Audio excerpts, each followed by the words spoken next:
마귀의 괴계를 능히 대적하기 위하여 하나님의 전신 갑주를 입으라. 우리의 씨름은 혈과 육에 대한 것이 아니요 정사와 권세와 이 어두움의 세상 주관자들과 하늘에 있는 악의 영들에게 대함이라. 그러므로 하나님의 전신 갑주를 취하라.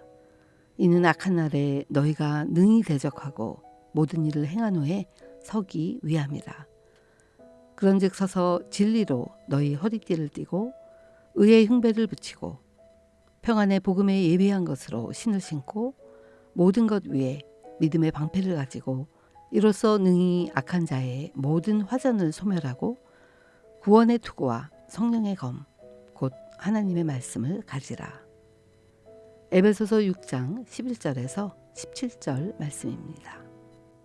우리는 지금 영적 전투 가운데 살고 있습니다. 전신 갑주를 입어야 합니다.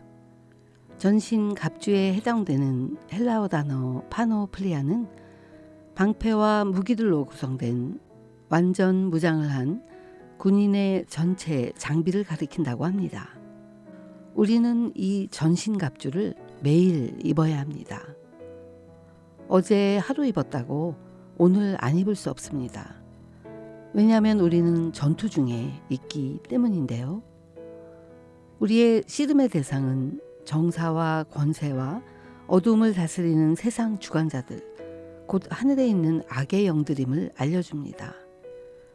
바울은 그리스도인들을 이 영적 전투에서 원수의 공격에 맞서고 있는 군인으로 묘사합니다. 머리부터 발끝까지 허리띠, 흉배, 신, 방패, 투구, 검으로 이루어진 하나님의 전신갑주를 입으라고 합니다. 17절의 성령의 검, 곧 하나님의 말씀은 이 영적 전투에서의 유일한 공격 무기입니다. 하나님의 말씀의 강한 능력으로 무찌르면서 나아가야 할 것입니다. 저의 삶을 돌아볼 때 저는 저의 삶이 영적 전쟁 중에 있음을 머리로만 깨달으면서 살았었더라고요. 오래전에 저희 가정이 중국 사역지로 떠나기 6개월 전이었는데요. 저의 큰딸이 가짜 권총으로 위협을 받아서 차를 빼앗기는 사고를 당한 적이 있었습니다. 중국으로 떠나기 몇 주 전에는 남편에게 갑자기 허리 통증이 와서 떠나는 날 공항에서 짐을 붙이기도 힘들 정도였습니다. 이 모든 것이 영적 전투 상황이었는데 당시 저는 그러한 상황을 잘 분별하지 못하고 있었습니다. 영적 전쟁을 치열하게 치르고 난 후에야 드디어 온몸과 마음으로 깨닫게 되었는데요. 영적 전투 중에는 시험에 들지 않게 깨어 있어서 기도하는 일이 중요합니다. 마태복음 26장 41절에서 예수님께서 자고 있는 제자들에게 너희가 나와 함께 1시 동안도 이렇게 깨어 있을 수 없더냐. 시험에 들지 않게 깨어 있어 기도하라. 마음에는 원이로되 육신이 약하도다 라고 말씀하신 것처럼 사단은 끊임없이 우리로 깨어있지 못하게 유혹합니다. 내 몸을 복종시키는 것 외에 다른 길이 없다고 고린도전서 9장 27절에서 말씀하십니다. 운동선수가 승리라는 목표를 위해서 힘든 육체적 훈련을 견디어내듯이 우리도 우리 자신의 몸을 복종시켜야 할 것입니다. 근신하라 깨어라. 너희 대적마귀가 우는 사자같이 두루 삼키며 삼킬 자를 찾나니 너희는 믿음을 굳게 하여 저를 대적하라. 이는 세상에 있는 너희 형제들도 동일한 고난을 당하는 줄을 알미니라. 베드로전서 5장 8절 9절의 말씀입니다. 베드로는 사단의 파괴적인 위협을 묘사하기 위해서 생동감 있는 사자의 이미지를 사용합니다. 사단이 우리를 공격할 기회를 늘 찾고 있다는 것을 깨닫도록 돕는 강력한 비유입니다. 사자는 약하고 상처받고 혹은 무리에서 떨어진 동물을 숨어서 관찰하다가 스스로 방어할 수 없는 기회가 오면 순식간에 덮치는데요. 같은 방법으로 사단은 우리가 공격의 기회를 제공해 주기를 끈질기게 기다립니다. 우리가 육체적으로, 감정적으로 혹은 영적으로 약해질 때까지 기다리다가 기회가 오면 우리를 공격하는 것입니다. 사단은 우리 앞에 뿔을 달고 나타나는 게 아니라 교묘하게 빛의 천사를 가장해서 나타납니다.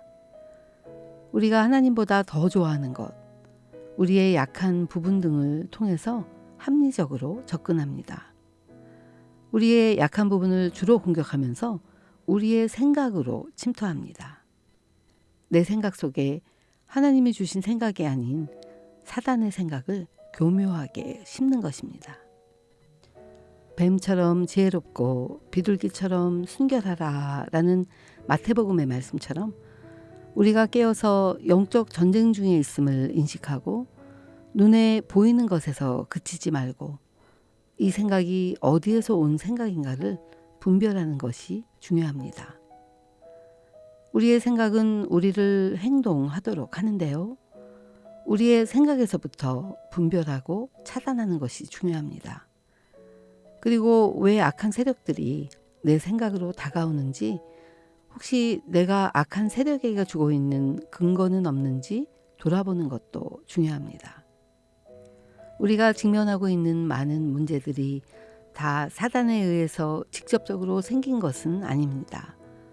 그러나 사단은 우리의 마음과 감정, 육체와 영혼을 공격함으로써 우리가 가진 이러한 어려움들을 기회로 삼고 이용합니다. 사단은 거짓과 속삭임을 통해서 우리를 풀죽게 만들고 두려움에 쌓이게 하고 죄를 짓도록 유혹하고 하나님의 성품을 의심하도록 합니다. 우리의 자신감을 훼손시키고 우리의 관계를 망치고 기쁨을 없애버리고 주님께 대한 예배를 약탈합니다. 그리고 하나님을 섬기는 데 있어서 우리를 무기력하게 만듭니다. 그러나 궁극적으로 하나님께서는 원수를 다스리시고 하나님의 허락 없이는 그들은 아무것도 할 수 없다는 것을 우리는 항상 기억해야만 합니다. 하나님께서는 모든 것을 합력하여 선을 이루십니다.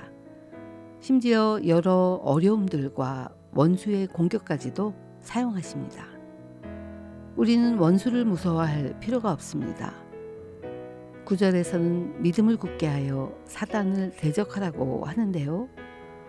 주님은 우리 믿는 자들에게 마귀를 대적할 수 있는 힘을 주셨습니다. 하나님께서 우리를 보호하실 것이지만 우리 스스로가 악한 자에게 맞서서 주님의 이름을 외칠 필요가 있습니다. 무엇보다도 우리가 지금 영적 전쟁 중에 있음을 인식하는 게 중요한데요. 오래전에 어떤 전쟁에 대한 영화를 본 적이 있어요. 전쟁이 발생한 지역에 사는 어느 아버지가 자신의 아들이 겪을 비참한 전쟁 상황 때문에 고민을 하다가 마치 전쟁이 나지 않은 것처럼 행동하면서 아들을 보호하는 내용의 영화였습니다. 예를 들어 적군이 검문 검색을 하러 왔는데 아버지는 아들과 술래잡기를 하면서 아들을 숨게 함으로써 적군을 만나지 못하게 해서 마치 전쟁이 일어나지 않은 것처럼 아들을 보호하더라고요. 아버지의 따뜻한 마음이 담긴 영화였답니다. 우리야말로 지금 치열한 영적 전쟁 중에 있으면서도 육신의 눈에 보이지 않다 보니 마치 영화 속에서 술래잡기를 하듯이 영적 전쟁이 없는 것처럼 살고 있는 것은 아닌지요. 우리의 씨름은 혈과 육에 대한 것이 아니요 라고 말씀을 통해서 우리가 영적 전쟁 중에 있음을 알면서도 실제의 삶 속에서는 별로 의식하지 않은 채 살고 있는 것은 아닌지요. 영적 전투에서 사용해야 할 공격용 무기는 하나님의 말씀인 성령의 검입니다. 옷장에 검을 가지고 있는 것만으로는 충분하지 않습니다. 우리는 부지런하게 말씀을 공부하고 묵상함으로 하나님께서 주님의 왕국을 위한 전투에서 우리를 더욱 강력하게 사용하실 수 있도록 해야 하겠습니다. 우리를 사랑하시는 이로 말미암아 우리가 넉넉히 이기느니라 라는 로마서 8장 37절 말씀처럼 하나님께서는 우리를 완전히 준비시키셨습니다. 하나님께서는 그리스도를 위한 전사가 되도록 우리를 택하셨습니다. 하나님께서는 우리를 말씀으로 뿐만 아니라 성령님으로도 무장시키셨습니다. 전쟁은 여호와께 속한 것인즉 그가 너희를 우리 손에 붙이시리라 라는 사무엘상 17장 말씀처럼 어둡고 혼란스러운 이 세상 속에서 전쟁은 여호와께 속한 것임을 기억하고 주님만을 의지하며 나아가야 하겠습니다. 주님은 우리와 함께 하십니다.